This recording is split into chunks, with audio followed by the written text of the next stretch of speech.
দারিদ্র মানুষকে কাফের বানিয়ে দেয়। টাকা কম থাকলে মানুষের মধ্যে কি ঢুকে? কুফুরি ঢুকে। বাংলাদেশের প্রেক্ষাপটে আপনি দেখবেন সবচেয়ে বেশি নামাজি কি রিক্সাওয়ালার আর কাজের বুয়ারা, আর যারা ইয়েতে থাকে ওই যে বস্তি থাকে তারা সবচেয়ে বড় আল্লাহওয়ালা। আপনার কথা বুঝেন না মনে হয় আমার, কিন্তু কোনো আওয়াজই তো নেই আপনাদের। ঘটনা কি সব ক্লান্ত হয়ে গেছেন নাকি? তো সবচেয়ে বড় আল্লাহওয়ালা কি এরা? আপনি তাদেরকে মসজিদে কোথাও খুঁজে পাবেন? একজন মসজিদে খুঁজে পাবেন না। দেখবেন এরা মসজিদে না, এরা দিনও বোঝে না, ইসলাম বোঝে না, কিচ্ছু বোঝে না। তার মানে দারিদ্র মানুষকে কাফের বানিয়ে দেয়। দারিদ্রের কারণে সে ইসলাম বুঝতেই পারে না। দারিদ্র থাকলে মানুষ আল্লাহর ইবাদত করতে পারে না। সে কারণে দারিদ্রের সাথে ফাইট করতে হবে আপনাকে। আলী রাদিয়াল্লাহু বলেছেন, দারিদ্র যদি কোনো মানুষের নাম হইতো তাহলে ওই লোকের আমি জবাই করে ফেলতাম। দারিদ্র যদি কোনো মানুষের নাম, তো পভার্টি যদি কোনো মানুষের নাম, তাহলে আমি ওর হত্যা করে ফেলতাম, যে ওর বাঁচে থাকা উচিত না, কারণ ও থাকলেই মানুষ কষ্ট পাবে। অতএব এই কারণে আমি তাকে হত্যা করে ফেলতাম।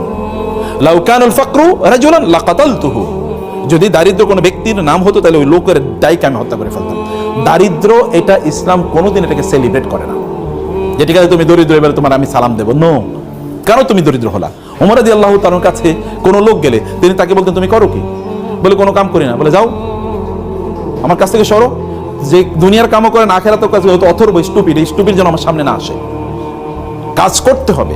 আল্লাহ সুবহানাহু ওয়া তাআলা এই দুনিয়া নিয়ন্ত্রণ করার জন্য আপনাকে পাঠাইছেন, দুনিয়ার মালিক হওয়ার জন্য আপনাকে পাঠিয়েছেন। এখন আপনি দুনিয়ার মালিক হবেন না, আপনি দুনিয়ার স্লেভ হবেন। কেমন কথা? আপনি দুনিয়ার দাস না, দুনিয়ার দাস না, আপনি দুনিয়ার প্রভু, মানে আপনি দুনিয়ার লর্ড, আপনি দুনিয়ার কি মালিক। দুনিয়া আপনি নিয়ন্ত্রণ করবেন, আপনাকে মালিক হিসেবে আল্লাহ তাআলা দুনিয়া পাঠিয়েছেন। তাহলে দুনিয়ার মালিক হওয়ার জন্য করণীয় কি? দুনিয়ার মালিক হওয়ার জন্য করণীয় হচ্ছে আপনাকে টাকা সম্পদ ইনকাম করতে হবে। আমরা চলেন এবার ব্যাংক ডাকাতি করি নাকি? কারণ অনেকে তো ব্যাংক ডাকাতি করে তো টাকা পয়সার মালিক হয়েছে নাকি? করে নাই? আপনাকে সম্পদের মালিক হওয়ার জন্য আপনাকে করতে হবে হলো হালাল উপায়ে আপনাকে সম্পদের মালিক হওয়া লাগবে। আপনি যদি হালাল উপায়ে সম্পদের মালিক হন তাইলে এটা আপনার ঈমানটাকে বাড়াবে, আপনার দিনদারি বাড়াবে, দিনদারি কমাবে না। তাহলে সম্পদের মালিক আমি কেন হব? একটা প্রশ্ন। আপনি তো সম্পদের মালিক হওয়ার অনেক পথ আছে, আপনি করবেনই, কিন্তু সম্পদের মালিক কেন হবেন? আপনি সম্পদের মালিক হওয়ার আপনার এক নাম্বার কারণ হলো আপনি সম্পদের মালিক হলে আপনি দ্বীনি কাজ ভালো করে করতে পারবেন, আপনি ইবাদত ভালো করে করতে পারবেন। আপনার জামা কাপড়গুলো সুন্দর, একটু মসজিদে গেলে ভালো লাগবে, গন্ধ গায়ে থেকে গন্ধ বাইর হবে না। সুন্দর একটু জামা পরে আপনি সেন্ট পারফিউম ব্যবহার করে আপনি যাবেন, তাহলে আপনার একটু মনটা ফুরফুরা লাগবে।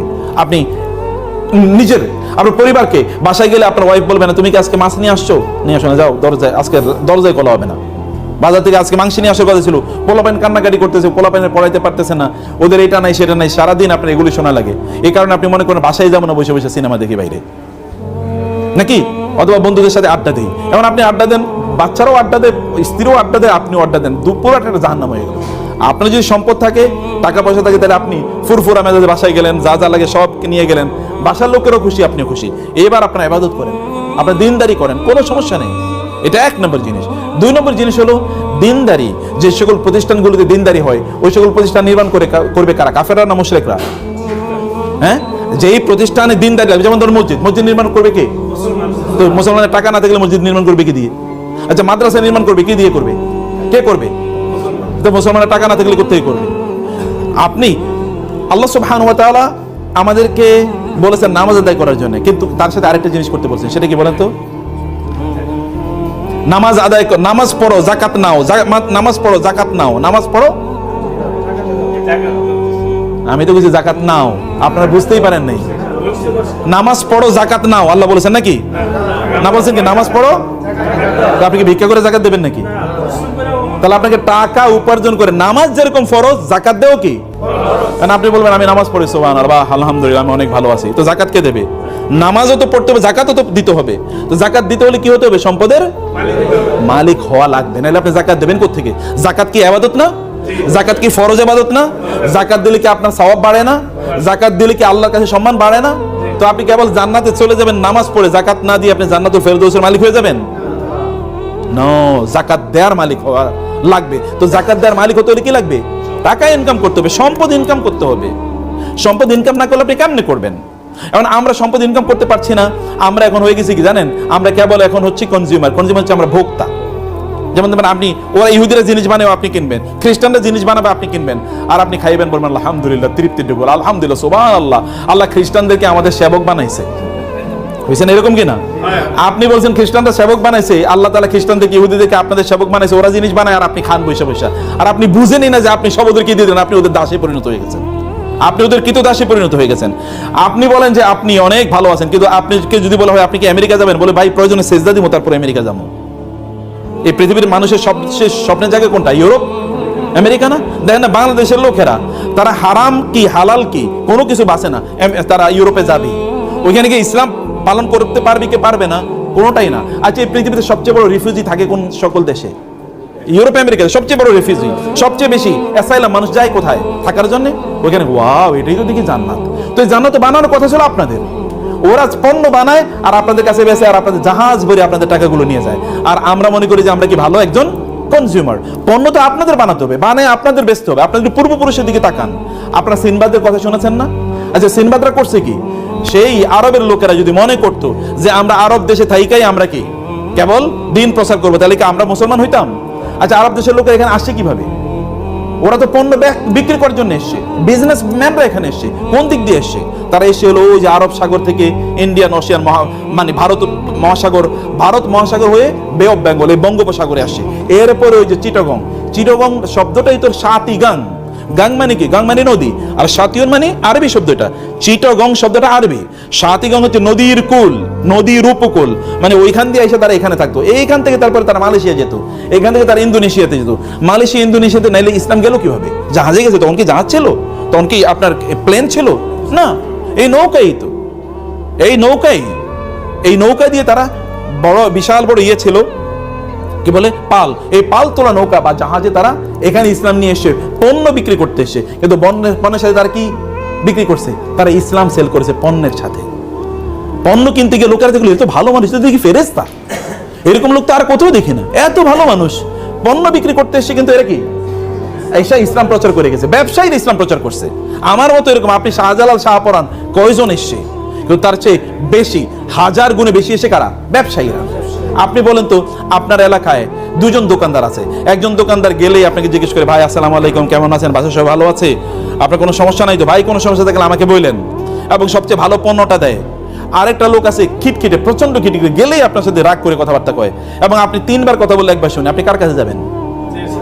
যে সালাম দেয়, কথাবার্তা শুনে, এই লোকটা তো ভালো, তার সাথে গল্প করবেন, তার মতো হতে চাইবেন, বলে আপনার সন্তান বললো ওই লোকটার মতো, দেখো না কত সুন্দর করে কথাবার্তা বলে। এই মুসলমানরা তো সেই কাজটাই করছে, জিনিস বেচছে, কিন্তু লোকেরা দেখলো আরে এরা তো দিকে আমাদের লোক, এই আপনার বিপদ, তাড়াতাড়ি তাকে হসপিটালে নিয়ে গেছে। আপনার ওয়াইফের সমস্যা, তাড়াতাড়ি তোর ওয়াইফের পাঠিয়ে যায়, দেখা তো তার বাচ্চা হবে, একটু তুমি তাকে হেল্প করো তো। মানুষ যেগুলো, এরাই তো সবচেয়ে ভালো মানুষ। এবং এরা তখন কি, এদের বলো আপনারা আসলে কোন ধর্ম পালন করেন? বলে আমরা এই ধর্ম পালন করি। ঠিক আছে, আপনাদের ধর্ম আমরাও পালন করা শুরু করে দিলাম। এরা এইভাবে মুসলমান হয়ে গেছে। বুঝতে পেরেছেন? অথবা আমাদেরকে মৌলিকভাবে ব্যবসায়ীদের কাজ হচ্ছে, ব্যবসায়ীরা তারা সম্পদ উপার্জন করবে, একদিকে তারা নিজেরা ভালো থাকার জন্য, এবং 2 নম্বর তারা কি করবে? এই সম্পদের মাধ্যমে তারা কি করবে? সম্পদের মাধ্যমে তারা দিন প্রতিষ্ঠার কাজে তারা ব্যয় করবে। এটা কেবলমাত্র ক্যাপিটালিস্টিকদের মতো না, যারা কেবল টাকা উপার্জন করা, এটা এক ধরনের গ্রিডে তাদের পরিণত। গ্রিড মানে হচ্ছে এক ধরনের লোভ। শুধু লোভের কারণে আপনি কেন সারাদিন কাজ করেন? লোভের কারণে। আপনার কত লাগবে আপনি জানেন? You never know. আপনি জানেন না কেন আপনার টাকা লাগবে, এটা কি কারণে আপনি ইনকাম করছেন তাও আপনি জানেন না। আপনাকে জানতে হবে কেন ইনকাম করছেন, আপনাকে বুঝতে হবে কেন ইনকাম করছেন। আপনি 2 কারণে করছেন, একটা হচ্ছে আপনি নিজে ভালো থাকুন, আর হলো আপনার কি সমাজ ভালো থাকুন। আপনার অনেক টাকা পয়সা, আপনার ব্যাংকে টাকা পড়ে আছে, আপনার আত্মীয়স্বজন তারা না খেয়ে মারা যাচ্ছে, আপনি এই টাকা দিয়ে করবেন কি? এটা আপনাকে দুনিয়াও বাঁচাতে পারবে না, আখিরাতও বাঁচাতে পারবে না। আপনার প্রচুর পরিমাণ টাকা আছে, কিন্তু আপনি দিনই কোনো কাজেই অংশগ্রহণ করলেন না, তাহলে আপনি টাকা দিয়ে করবেন কি? আপনি দেখেন এই পৃথিবীতে কারুন অথবা এরকম, আচ্ছা গত 100 বছর আগে বাংলাদেশের সবচেয়ে ধনী মানুষ কারা ছিল? 10 জনের নাম বলতে পারবেন কেউ? 1 জনের নাম বলতে পারবেন না। কিন্তু 100 বছর না, 500 বছর আগে এই পৃথিবীতে সবচেয়ে বড় আলেম কারা ছিল? তাদের নাম কি আমরা জানি কিনা? সবার নাম জানি। ইমাম আবু হানিফা নাম জানি, ইমাম শাফির নাম জানি, ইমাম মালিকের নাম জানি, ইমাম আহমদ বিন হাম্বল, ইমাম বুখারী, এদের প্রত্যেকের নাম জানি। এরা কিন্তু আবার ব্যবসায়ী ছিল। অতএব দেখেন তারা যে কথা, ইমাম আবু হানিফা তো ওই যুগের সবচেয়ে বড় ব্যবসায়ী। আপনি কিন্তু তার ব্যবসার কথা জানেন না, কিন্তু জানেন কি? তার দিন এর কথা জানেন, জ্ঞান অর্জন করেছেন, মানুষের কাজ করেছেন। আপনি এরকম কেন হবেন না? আপনি এরকম হতে হবে। আপনি অলস থাকবেন না, আপনার প্রত্যেকটা সেকেন্ড ম্যাটার করে, প্রত্যেকটা মুহূর্ত আপনি দৌড়ান। লা ফি আমালি দুনিয়া ওয়ালা ফি আমালিল আখিরা, এটা হবেন না। হয় দুনিয়ার কাজ করেন অথবা আখিরাতের কাজ করেন, দুটো করবেন। দুনিয়ার কাজও করবেন, আখিরাতের কাজও করবেন না, অথবা কেবল দুনিয়া করবেন আখিরাত করবেন না, অথবা কেবল আখিরাত করবেন আর দুনিয়া করবেন না। এটা না, ইসলাম বৈরাগীর ধর্ম না। ইসলাম বৈরাগীর ধর্ম না যে আপনার তবলা নিয়ে ঘুরবেন আর গান গাইবেন আর হিন্দুদের মতো করে ওদের ওই যে ইয়েদের মতো করে, অথবা বৌদ্ধদের ভিক্ষুদের অথবা খ্রিস্টানদের ফাদারদের মতো করে বিয়ে শাদী নাই, টাকা পয়সা ইনকাম করা যাবে না, এগুলো না। নো, আপনি সব কিছু করবেন ওমর রাদিয়াল্লাহু তাআলার মতো। আপনি আধা পৃথিবীর অর্ধ পৃথিবীর শাসক, কিসের ডোনাল্ড ট্রাম্প আর কিসের আপনার ওই যে জো বাইডেন অথবা কিসের বারাক ওবামা, কিসের বিল ক্লিন্টন, ওইরকম 1 কোটি বিল ক্লিন্টন আনলে একটা ওমরের পায়ের কাছেও কি একটা নখের সমান না, এত ক্ষমতা ওমর রাদিয়াল্লাহু তাআলা আনহু, এত পাওয়ারফুল, আধা পৃথিবী শাসন করেন। কিন্তু তারপর রাতের বেলা কি নামাজে তাহাজ্জুদের মধ্যে দাঁড়ায় কাঁদেন, আল্লাহ তুমি কি আমাকে ক্ষমা করে দিয়েছো নাকি ক্ষমা করো নাই, এবং বলেন আল্লাহ ফোরাত নদীর তীরে যদি কোনো কুকুর না খেয়ে মারা যায় তাহলে তো আমাকে তুমি জিজ্ঞেস করবা, এবং এই কারণে লোকদেরকে বলেন খবরদার কোনো কুকুরের যেন না খেয়ে না থাকে, কোনো কুকুরের খাবারের জন্য এরকম না হয় তাকে প্রোভাইড করা না, তাও অবশ্য প্রোভাইড করতে হবে, তা নিশ্চিত করতে হবে, রাস্তা মসৃণ করতে হবে। সে ফোরাত নদীর তীর অর্থাৎ ইরাকে 1000 মাইল দূরে, সেখানে রাস্তা যেন মসৃণ হয়। আপনাকে এরকম মানুষে পরিণত হবে। যুদ্ধ করবেন কি দিয়ে? আপনি টাকা দিয়ে তো যুদ্ধ করতে হবে। আপনি ধরুন ইসলাম প্রচার করবেন, এখন আপনি ইসলাম প্রচার করার জন্য আপনি একটা মাহফিল করবেন, টাকা লাগবে না? এবার ভিক্ষা করবেন? আমরা মুসলমানদেরকে একটা ভিক্ষুকের জাতি বানাইছি। মসজিদ বানাবো, একটা রাস্তায় একটা থালা নিয়ে বসে থাকলো, ভাই আল্লাহর রাস্তায় কিছু দেন না, মানে মইরা গেলে কি করবেন, এরকম ভিক্ষার জাতি তো আমরা ছিলাম না। আপনি একা এরকম টাকা পয়সার মালিক হন যে আমি মসজিদ টাকা বানিয়ে দেবো, আমি মাদ্রাসা টাকা বানাবো, আমি এরকম 50 জন লোককে আমি পড়াবো, আমি এরকম 10 জন আলেম বানাবো, এরকম টাকা পয়সার মালিক হওয়া লাগবে। তাহলে আপনার দুনিয়ার জন্য ইনকাম হলো, আখিরাতের জন্য আপনি গর্ব করে চলতে পারবেন, আপনি মর্যাদার মতো করে চলতে পারবেন। অন্য লোকেরা আপনাদের দেশে থাকবে, যা আমরা বাংলাদেশে গিয়ে থাকবো, কারণ ওইখানকার লোকেরা ভালো, কারণ ওইখানে ব্যবসার প্রফিট আছে। তখন আপনি আমেরিকা গিয়ে পালিয়ে থাকবেন না, অথবা দিল্লিতে বলবেন না যে ওইখানে গিয়ে থাকি, ওইটা আমার বাপদাদার বাড়ি, পালিয়ে ওইখানে চলে যায়। আপনি তখন মনে করবেন, আপনি মনে করেন না আমার বাপদাদার বাড়ি এটা, আমি এখানেই থাকবো, আমি এগুলোকে নিয়ন্ত্রণ করবো। You will have to do it. আপনার নিজকে সম্পদের মালিক হওয়া লাগবে, আপনার নিজকে ব্যবসায়ীতে পরিণত করতে হবে, এবং আপনি সম্পদের মালিক হবেন এই দুটো পারপাসকে সামনে রেখে, এই দুটো পারপাসকে সামনে রেখে। এবং তাইলে আপনি দেখবেন যে আপনি ওয়াইদু লাহুম মাসতাতাতু মিন কুওয়াতিন ওয়া বিররিবাতিল খাইলি, আল্লাহ তাআলা রাসূলকে বলেছেন আপনি ওদের বিরুদ্ধে যুদ্ধ করার জন্য ঘোড়ার আস্তাবল তৈরি করুন। এখন ঘোড়ার আস্তাবল কেন তৈরি করে, কি দিয়ে তৈরি করে বলেন? ঘোড়ার আস্তাবল মানে আপনার সবচেয়ে ভালো দামি ঘোড়া এখানে উৎপাদন করা লাগবে। আবার গাড়ির দামি ঘোড়া উৎপাদন করলে ঘোড়ার খাবার দেওয়া লাগবে না, খাবার আপনাকে তার মানে আলাদা কি, এই যে মানে বিভিন্ন প্রাণীর যে খাবার, এগুলোকে ফিস্ট না ইয়ে বলে, হ্যাঁ এই যে বিভিন্ন এগুলো আপনার ফিস্টের জন্য আপনাকে আলাদা ফ্যাক্টরি ডেভেলপ করা লাগবে। আবার এগুলো ধরেন রোগ আছে, রোগের চিকিৎসা করার জন্য কি আলাদা এই যে ভেটেরিনারি সিস্টেম আপনাকে ডেভেলপ করা লাগবে।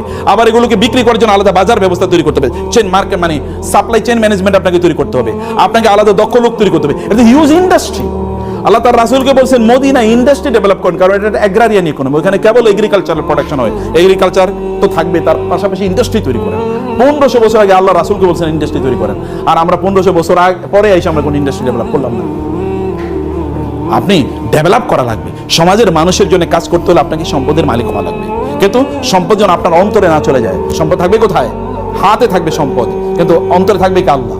আল্লাহ থাকবেন অন্তরে, হাতে থাকবে সম্পদ, এর মাধ্যমে গোটা পৃথিবীর মালিক আমরাই হয়ে যাব। আমাদের পূর্বপুরুষরা প্রায় 1200 বছর একচ্ছত্রভাবে গোটা পৃথিবী চালাইছে। আপনাদের বাপদাদারা, ভালো করে শুনেন, আপনাদের বাপদাদা মানে কি? আমাদের পূর্বপুরুষরা, এরা এই ইন্ডিয়ান সাবকন্টিনেন্ট কত বছর চালাইছে মুসলমানরা বলেন তো? কি যে 200 বছর, কি বলেন 800 বছর। এই ইন্ডিয়া মুসলমানদের অধীনে, মোগলদের অধীনে, এটা 800 বছর ছিল, 800। ইউরোপ, এই যে আজকে যে ইউরোপ দেখতে পাচ্ছেন আপনারা, এত ইন্ডাস্ট্রিয়াল ডেভেলপমেন্ট, এই পুরো ইউরোপ তৈরি করছে মুসলমানরা। ইউরোপের লোকেরা আগে বছরে তারা 2-3 দিন গোসল করতো, যেমন সাহাবাগীরা বছরে 1-2 বার গোসল করে। অথবা দেখবেন আপনি হিন্দুরা, ওরা মনে করে গোসল কম করা ভালো, বুঝতে পেরেছেন? এটা ইউরোপিয়ানদের, এটা তাদের ইয়ে ছিল যে গোসল কম করলে আল্লাহওয়ালা হওয়া যায়। এটা আমি একটু বুদ্ধিজীবী টাইপ। এবং ওরা নারীদেরকে, এখানকার হিন্দুদের মতো ওদের নারীদেরকে ওরা জীবন্ত হত্যা করতো। স্বামী মারা গেছে, এই মহিলাদের বাঁচিয়ে রাখার দরকার নাই। এবং রাস্তাঘাট সব অন্ধকারের মধ্যে জীবনযাপন করতো। মুসলমানরা ওইখানে গিয়ে তারা বলছেন রাস্তা হবে, রাস্তার মধ্যে কি এই যে নিয়ন লাইট এখন দেখছেন না, এটা মুসলমানরা এখন থেকে 1200 বছর আগে তৈরি করছে। মুসলমানরা এখন ইউরোপের বাড়িঘরগুলো দেখবেন মুসলমানদের, ওই আলহামরা, আপনারা ইন্টারনেট যদি ঘাটতে বুঝেন তাহলে আলহামরা বলে একটা সার্চ দেবেন। আলহামরা এটা স্পেনের প্রাসাদের নাম আলহামরা। এই আলহামরার মতো করে এখন ইংল্যান্ডের সকল বাড়িগুলো আলহামরার মতো, মানে ওইখান থেকে ওরা শিখেছে architecture, building technology, civil engineering, mechanical engineering, সব মুসলমানদের অবদান। মেডিকেল সায়েন্স মুসলমানদের, ফুল মেডিকেল সায়েন্সটা মুসলমানরা ডেভেলপ করছে, যাকে ইবনে সিনা বলা হয়, he is father of medical science. এবং এই যে ওষুধ বানানোর ফুল পদ্ধতিটা মুসলমানদের আবিষ্কার।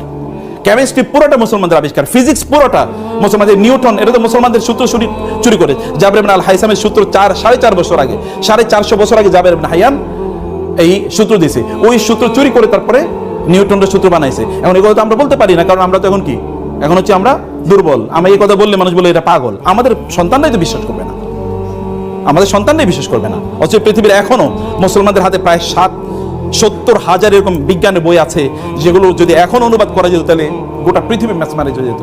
কিন্তু কে করবে? এখন তো মুসলমানরা কেবল খায় দায় ফুর্তি করো। আপনার টাকা হলে আপনি ইউরোপে গিয়ে একটা ট্যুর দিয়ে আসবেন, যে ওইখানে যাই, তাই না? কারণ ওইখানে গেলেই তো এখনো মুসলমানরা ধরেন 40,000 ফিট উপরে উঠার পরে এরপরে ওই যে আপনার বিমান বালাকাটাকে বলে লাল পানি আছে, লাল পানি আছে, আশপাশে তাকায়, কেউ দেখা যায় পরিচিত কেন, একটু লাল পানি দাও, কারণ বাসায় দেশে খাইতে পারে না, ওইখানে গিয়ে একটু লাল পানি খায়। এই চরিত্র হলো মুসলমানকে দিয়ে কি হবে? আপনাকে চরিত্রবান হওয়া লাগবে। টাকা পয়সার মালিক হন, গোটা পৃথিবী নিয়ন্ত্রণ।